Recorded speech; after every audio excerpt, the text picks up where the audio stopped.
You open a gym. Cheap membership, dozens of machines, glass walls facing the street.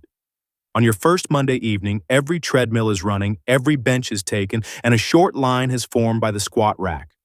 Naturally, you read that as success playing out in real time. Except the math tells a different story.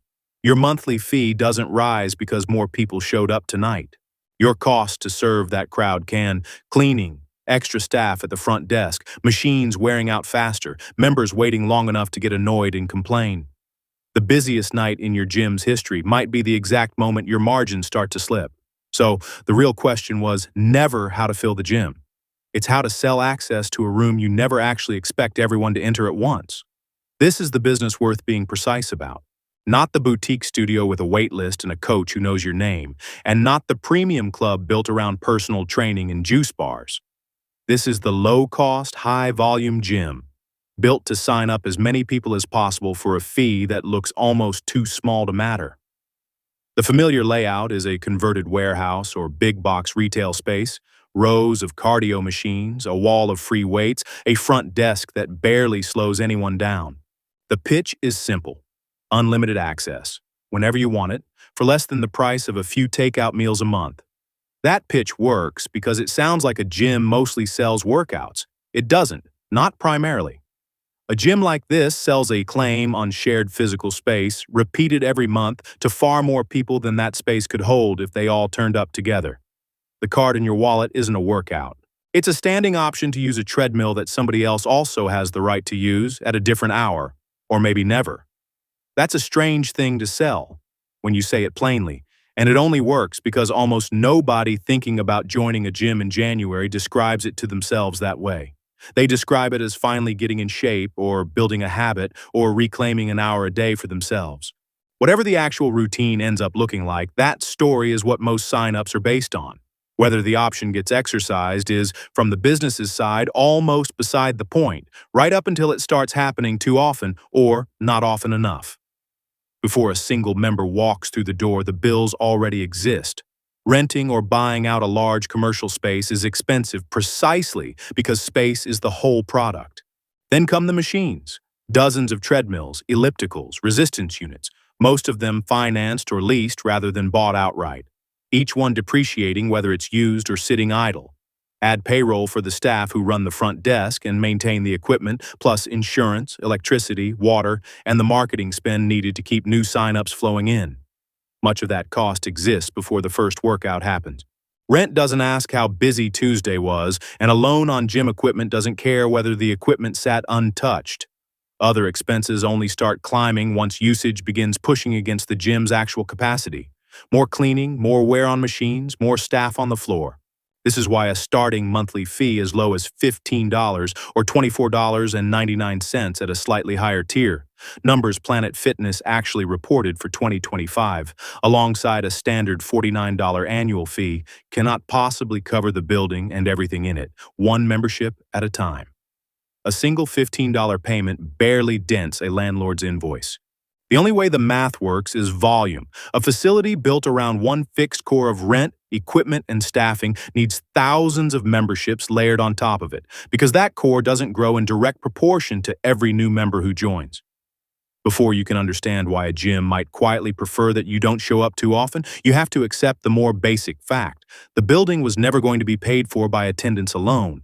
It was always going to depend on subscriptions. This is where the subscription becomes the real machine, and it works by quietly severing payment from use.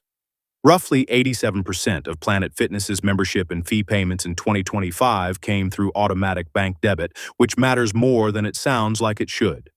Once the charge is automated, staying a member requires no action at all, while canceling requires you to actually do something. The charge itself is tied to time, not attendance. A member who visits once this month and a member who visits 20 times pay the identical fee. That distinction is what makes the same treadmill sellable more than once. If a gym only had as many members as it could seat at any given moment, it would need a building the size of a stadium to charge a price this low.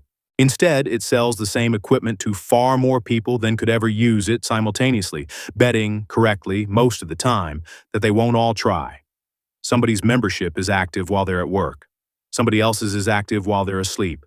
A third person's is active while their gym bag sits by the front door, gathering dust, for the third week running. All three are, this month, generating identical revenue for the gym. Only one of them is generating any wear on the machines. How much does the gap between paying and showing up actually cost people? One of the more thorough answers comes from older but still striking research. Economists Stefano Della Vigna and Ulrika Malmendier studied 7,752 members across 3 gyms in the United States, all on monthly plans priced above $70. Those members attended an average of 4.3 times a month, worked out per visit. That put their effective cost above $17 a visit, even though the same gyms offered a pay-per-visit package priced at roughly $10 a visit. Over the course of their membership, the average member in that plan lost an estimated $600 compared to what they would have paid visit by visit. The data is old, collected between roughly 1997 and 2001 and published in the American Economic Review in 2006, drawn from just 3 clubs charging more than most low-cost gyms do today.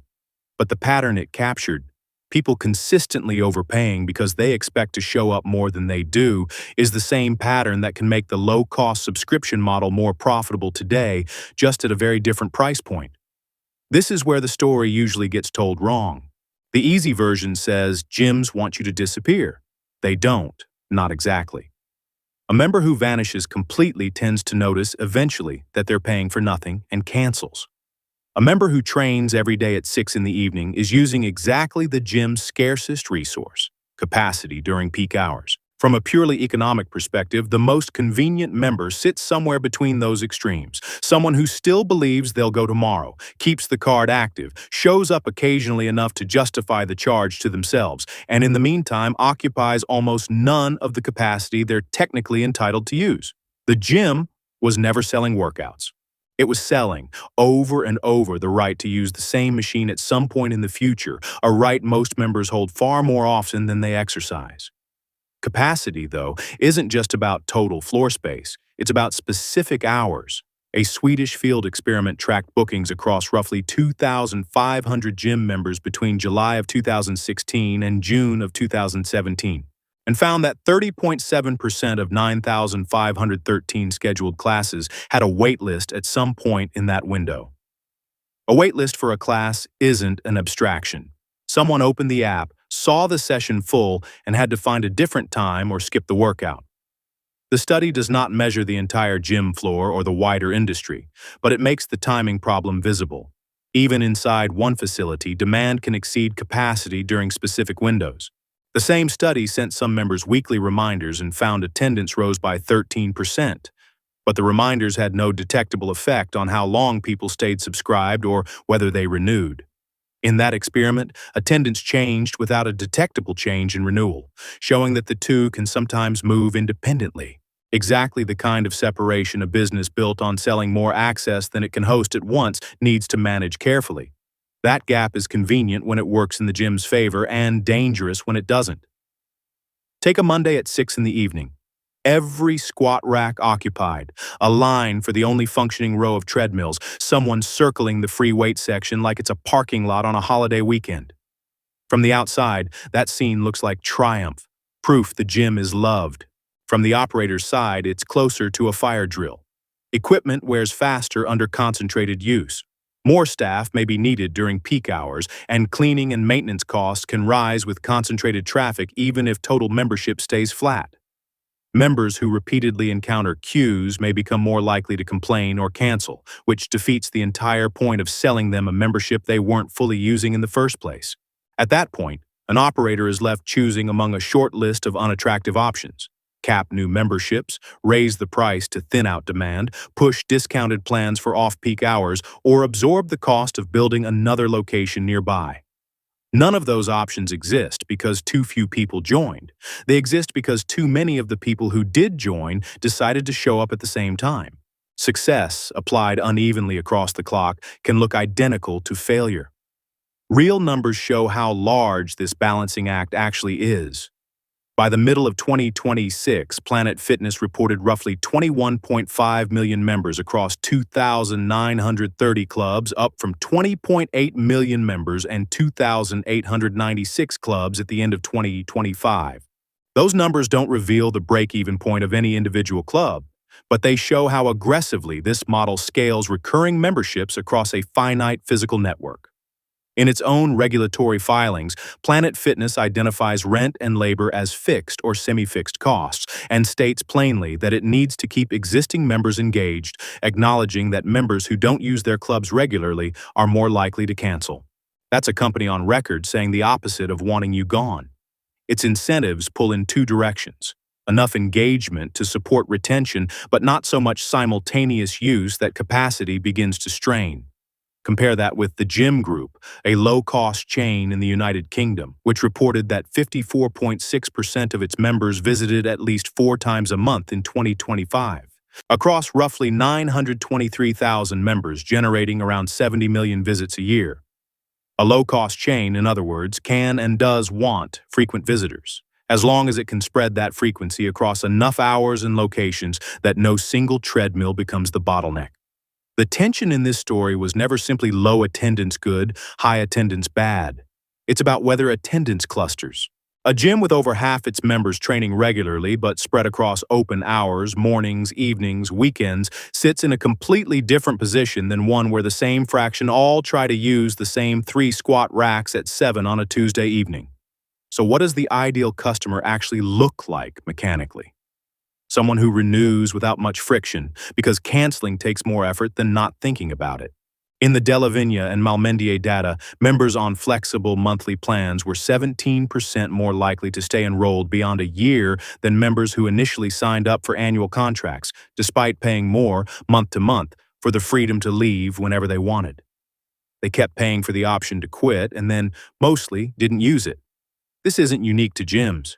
People routinely misjudge how their future selves will behave, especially when the cost of that misjudgment is deferred and spread out in small monthly amounts rather than paid all at once. Whether deliberately designed around it or not, the economics reward the gap between access purchased and capacity actually used. A separate experiment by Ackland and Levy, published in Management Science, found the same underlying pattern. People are consistently overconfident about how often their future selves will actually show up. That overconfidence may drive the January sign-up. By July, automatic renewal and the possibility of returning can keep the membership alive. Planet Fitness itself warns that members who do not use its clubs regularly may be more likely to cancel, suggesting that complete absence eventually threatens retention. The low-cost model therefore faces both risks at once: too much peak hour use and too little engagement to justify renewal. None of this holds for every gym, and that detail sharpens the story rather than undermining it. Lifetime, which operates a premium, high-engagement model, reported over 122 million total visits in 2025, averaging 149 visits per membership. That's a wildly different number from 4.3 visits a month in the older Della Vigna and Malmendier data, though the two aren't directly comparable. A lifetime membership can cover more than one person, so its visit average isn't measuring the same thing Della Vigna and Malmendier were counting per individual member. Even so, Lifetime explicitly describes itself as a premium, high-use model and treats engagement as a driver of both retention and in-center revenue. Membership dues and enrollment fees made up more than 72% of that company's center revenue. Fewer members, higher price, higher expected use, a completely different equation than the low-cost model, even though both are, technically, gyms. Lifetime can afford to want you in the building constantly because its price point and its revenue mix were built around that outcome from the start. The low-cost model runs on the opposite dynamic, which is exactly why the same word, gym, can describe two businesses with almost inverted relationships to their own members' attendance. That contrast is the whole story in miniature. The optimistic version of the low-cost model looks like this: enough members to spread the fixed costs across a large base, visits distributed across open hours so no single evening turns into a bottleneck, and just enough engagement that people keep believing their subscription is worth something. Off-peak pricing, membership caps, and expansion are possible responses to concentrated demand. The failure version can go two directions. too few members, and rent and payroll simply outrun the incoming subscriptions. Too many members trying to use the gym at the same hour, and the crowding, the wear, and the frustration start pushing exactly the people the business needs to keep, the loyal, moderate user, toward cancellation instead. There's a third, quieter failure too. Enough members go quiet for long enough that they finally notice the charge, open their banking app, and cancel a membership that had been adding subscription revenue while generating very little immediate facility use. Think back to the moment you first held that membership card, picturing every workout you were about to do.